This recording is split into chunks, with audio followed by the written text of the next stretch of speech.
Last time we did the video on the 5 things I love about the XR650R Supermoto. In this video, I'm gonna do the 5 things I hate about it. I didn't have one of those moms that I couldn't say hate. My mom said, if you got hate in your heart, let it out. My mom never said that. Real quick, remember we had the dust on the camera last time? I've been trying to fix that. I think it's on the sensor. You have to take that whole camera apart. I actually don't even have a small enough screwdriver. I don't know. This is not the time for that to be happening anyway, because it's not really like there's places open. So the camera that you're hearing me on and watching me on is the Sony action camera. We'll rock this as long as we have to. Blah, blah, blah. We're here to do the 5 things I hate. Just hate about this bike. Should we say dislike? And if you didn't see the last video, we did do 5 things I love about this bike. So if you're just like randomly catching this video, you'd be like, why does that guy hate his XR? Give it to me if you hate it. This is just like, it's a fun way of kind of reviewing and talking about a motorcycle. I don't hate this bike. I love this bike. This bike is awesome. I've had a great time with it. I had to think fairly harder.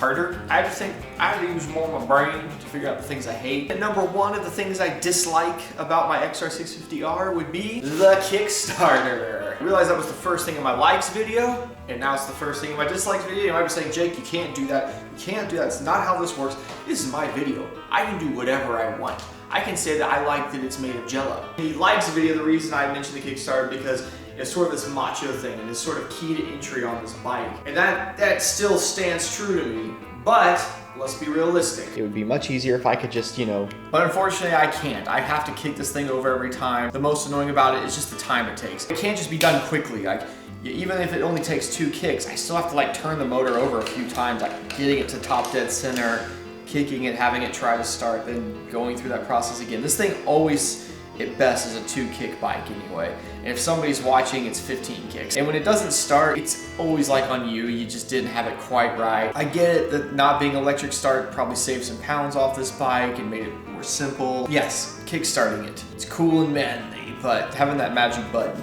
is nice. And coming in number 2 would have to be, she's a big girl. It is an XR650R. It's the big red pig. It's a little heavy. This bike actually has been on a dyno, and I've weighed it. The number of people that are actually willing to put a number out there versus have actually verified that, Before I say the weight of it, let me tell you like some other bikes out there just so you have an idea. Most DRZs weigh in over the 330 pound mark. Fill them full of gas and weigh them. Mine was upper 320s. My WR450 with a full tank of gas, it was in the 280s. So yeah, WR450s don't weigh 260 pounds and make 60 horsepower. KTM 690s and 701s, very hard to find wet weight. You'll find dry weight figures out there. I think they're like in the 320 pound marks, but nobody wants to talk about wet weight on that bike. That bike has got to be pushing to the 350s. So what does this thing weigh? Full tank of gas as it sits with all the added things to it too. Because no one wants to think about the added things. No one wants to think about the crash protection, the oversized radiators and the more fluid they hold, blah blah, the skid plate. Everyone always wants to think about, well, I can put exhaust on it, so it's like, anyway, I'll shut up. It's 327 pounds with a full tank of gas. But it doesn't feel heavy. Like, it's very easy to pull this bike up off kickstand. It holds its weight well. I have to put it on the list though, because yeah, it would be nice if it was like a 260 pound motocross 450. It's not. Number 3 would have to be the gas tank. First of all, the petcock is on the right hand side. That's your throttle hand. When the bike starts to stall out and it's running out of gas, you want to be able to reach over with your clutch hand, it's not doing anything at the time, and flip it to reserve so you can hold the throttle.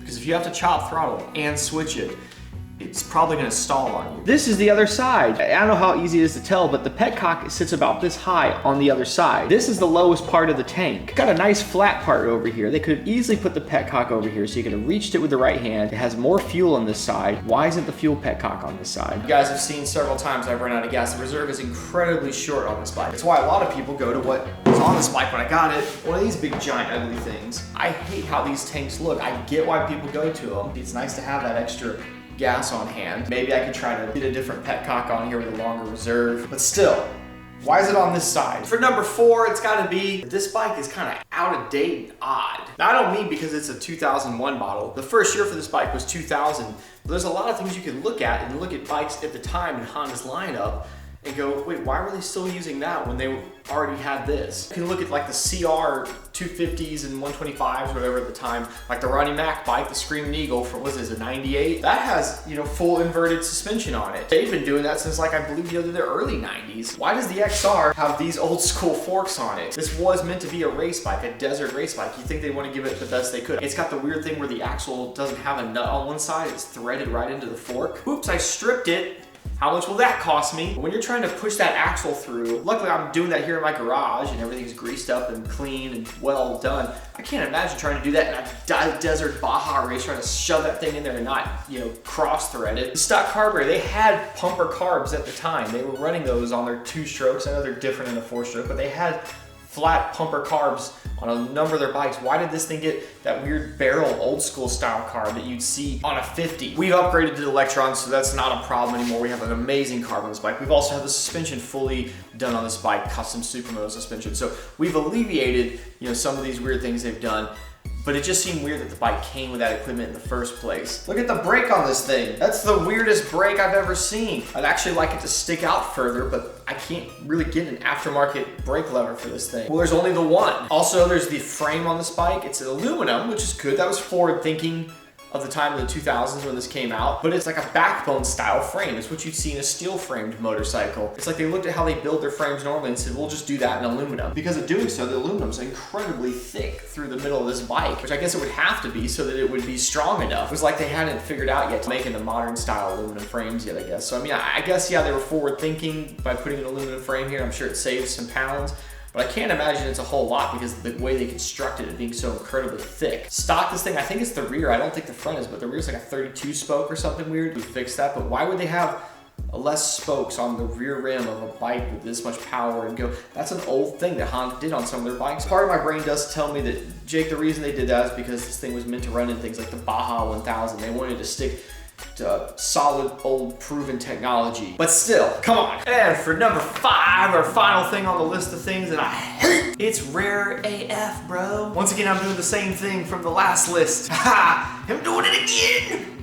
But it's my list, and I can do whatever I want. Let me explain.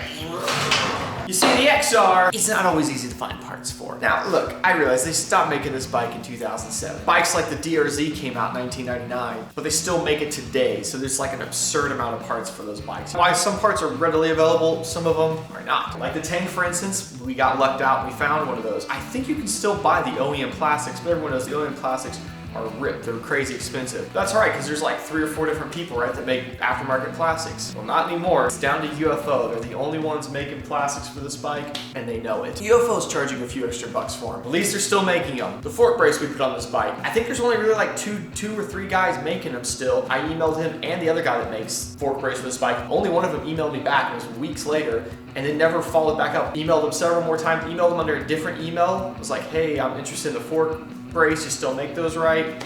Never. I finally just bought it. I said, well, we'll see. And it showed up about 2.5 weeks later, just about the point I was about to like contact PayPal, tell them I need my money back.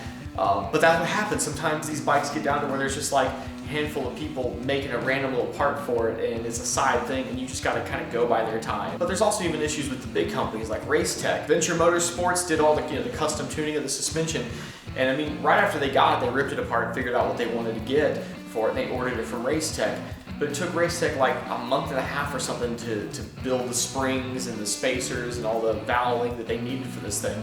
They still have the tooling, it's just sitting on the back shelf somewhere because it's not every day someone's ordering XR650R suspension. They kind of put you on the back burner. But like I said, surprisingly, there's still a lot of other stuff out there that you can get, and you can be creative with the rest of it.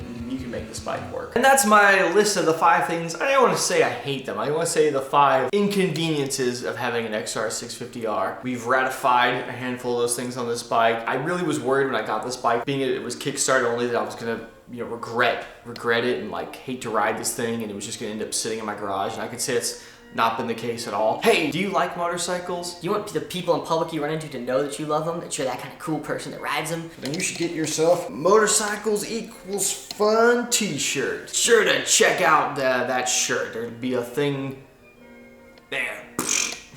Check it out.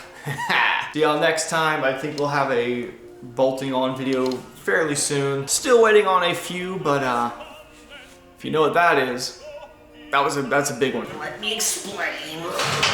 Not a good snap. Number 3, why do I always want to do 2 3s? That last time, I'm just not a very smart guy. Let me explain. Finger up one time. I can do it one more time. I got it in me. Let me explain. I want to go outside